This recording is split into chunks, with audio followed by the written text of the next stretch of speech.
What's going on, folks, and welcome back to another OOTP 25 Montreal Expos episode. So we're at opening day 2025. We're going to take a look at the lineup. We're going to take a look at any potential roster moves, and we're going to cover the final trainings that we had. So without further ado, let's head on over to our inbox. So we can see over here, Kyle Nicholas is unfortunately knocked out for the entire season. He tore his labrum.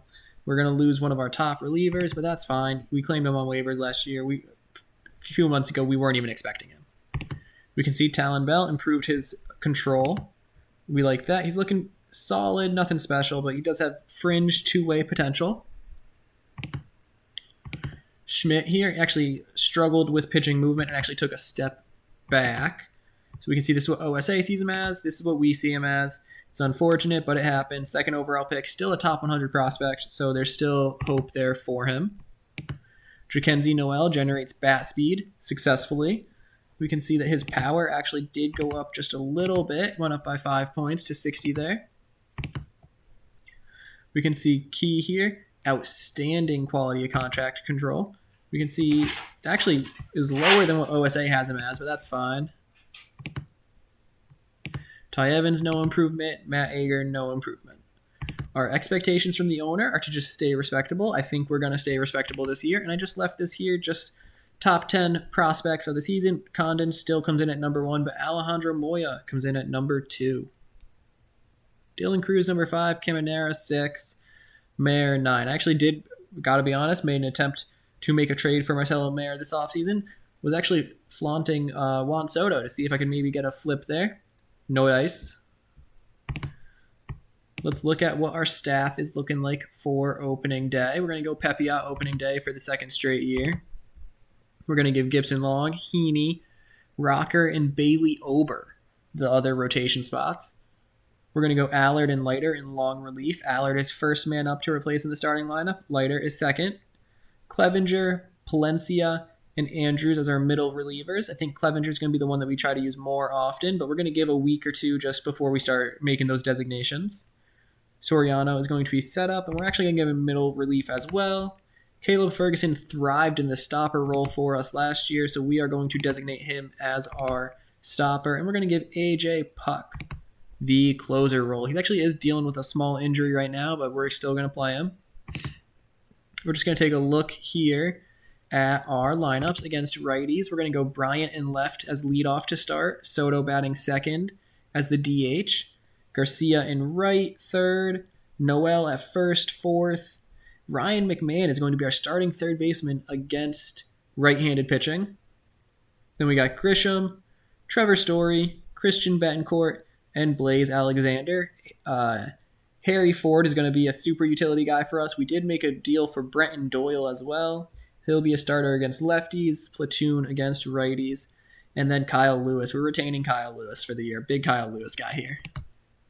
Against lefties, small changes here. You can see Bryant slots down to third, Lewis in left, Doyle in center. This is what our order is going to look like.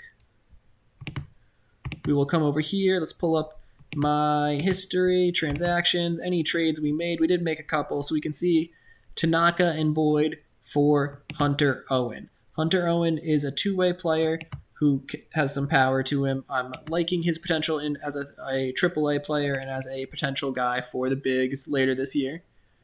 Tanaka we moved. He wasn't going to be a starter for us, and with his age, figured we might as well try to get something for him now. Boyd was just us getting rid of $1 million without having to cut him. Then we flipped McKay and Fabian. Didn't want to really move Fabian too much, but he's actually up there in age. And last year, looking at the numbers, wasn't special and wasn't going to warrant a starting role outside of that lefty outfielder spot, which Kyle Lewis now has. For McMahon and Doyle, Doyle's a Gold Glover. McMahon is also a Gold Glover who can slot in to any of the infield spots, Doyle any of the outfield spots. So I like the addition there. Looking at preseason predictions, we are projected to go 82-80, which I would be thrilled if we can break the 500 mark. We're projected to hit a lot of home runs, steal a lot of bases. I'll scroll through all of them just so you can see and pause for everyone, but the American League West is looking tough. You can see Wyatt Langford, Jackson Holliday, Jordan, Gunnar, Judge, Carter, Rosarena, Naylor, Soto, and Casas. Kumar Rocker actually does make the list of projected top pitchers. Good for Kumar Rocker. We're excited about him there. Dodgers and Braves are expected to kill it. Ohtani, you can see Mora is actually projected to do fantastic. Jordan Walker, Betts, Guerrero over on the pitching side. Diaz makes it as a reliever. Ricky Tiedemann, Justin Steele. Strider is projected for 300 strikeouts because, of course, he is. So that is how we're looking to open the season. Without further ado, let's get into our first game. Who's the 40-man invite?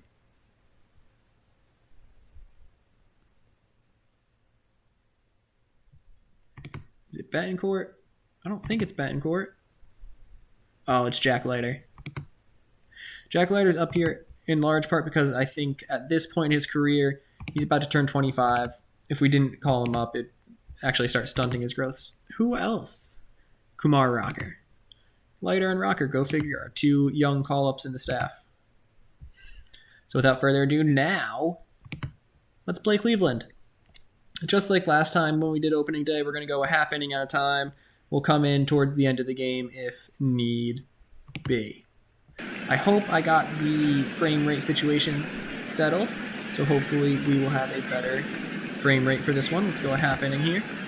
One hit. Down by one already. Down by two already. Get one back here. Cleveland gets one. We get 5. Huge inning for us as we get 5. We're going to go back and look at what happened there in the fourth. We get another one. Pepiot dealing. Started with the 2 runs in the first 2 innings, but he's dealing since. Stays strong. Okay, we will come in here. Jack Leiter on the mound, up 5. Frame rate does look a lot better. Here's Kyle Manzardo. And Leiter gets him to fly out. We like that. Coming into Brian Rocchio. And he walks him. That's fine. This is a perfect situation for Leiter to get his feet wet in the majors. Very, very low stress. Should be pretty easy. We're going to get the out at second, no out at first. But 2 down, still up 5. Here's Andres Jimenez. Strike 3 for Leiter, gets out of the inning. Leiter could potentially end the game for us. Blaze Alexander up at bat. Really want to see a big season out of Blaze Alexander. I have a lot of high hopes for him to come in around that 2 to 3 WAR range, be a solid defender with an adequate bat. Let's see Chris Bryant here. Homered early in the game, has a double as well. And he's going to ground out. That's fine, though. We get to see Juan Soto. So Juan Soto, in his last at-bat in his first game in Montreal. Fly ball, kind of lazy fly ball, right to the outfielder. That's going to end the inning. Look for us to close out the game here with a 5-run lead. We're going to leave Jack Leiter in the game. He's going to get a strikeout. Up against Tyler Freeman here. Gives up a hard shot, but right to Trent Grisham in the outfield. Josh Naylor, hopefully the last batter of the game, and Kobe Allard comes in. We pull Leiter for 1 batter. And Allard gives up a home run. What the heck? We're going to have a talk with Manny after that one. 1 out left, up 5, and we pull the pitcher to only to give up a home run. And then a base hit again. Oh my goodness, we got to get Kobe Allard out of there. Leiter was doing his job. Kobe Allard is struggling. Now a wild pitch. Are we about to blow a 5-run lead with 2 outs in the 9th? We're about to blow a 5-run lead with 2 outs in the 9th. There we go. AJ Puck, close it out. AJ Puck, strike 3. 1 batter, he's down. Heck of a start. We got an achievement there for 6 hits in an inning. Good for us. Good for Montreal. 7-3 win in our first game. Looks like Chris Bryant led the way. Puck actually got his first save. Jackenzie Noel. Looks like Bryant went 3 for 5, 2 RBIs. I know he had a home run. Noel went 1 for 4, but had a home run. Grisham goes 2 for 4. Looks like McMahon scored twice. Love to see that. Pepiot 5 2/3, 2 earned, 8 hits, 5 Ks. Leiter comes in, 3 Ks. Overall, I think that's a very, very good first game. We're going to check in towards the end of the month, probably around mid-May or so, maybe the end of May, depending on how things are going. We'll cover from there. Hope you guys enjoyed and hope to see you guys next time.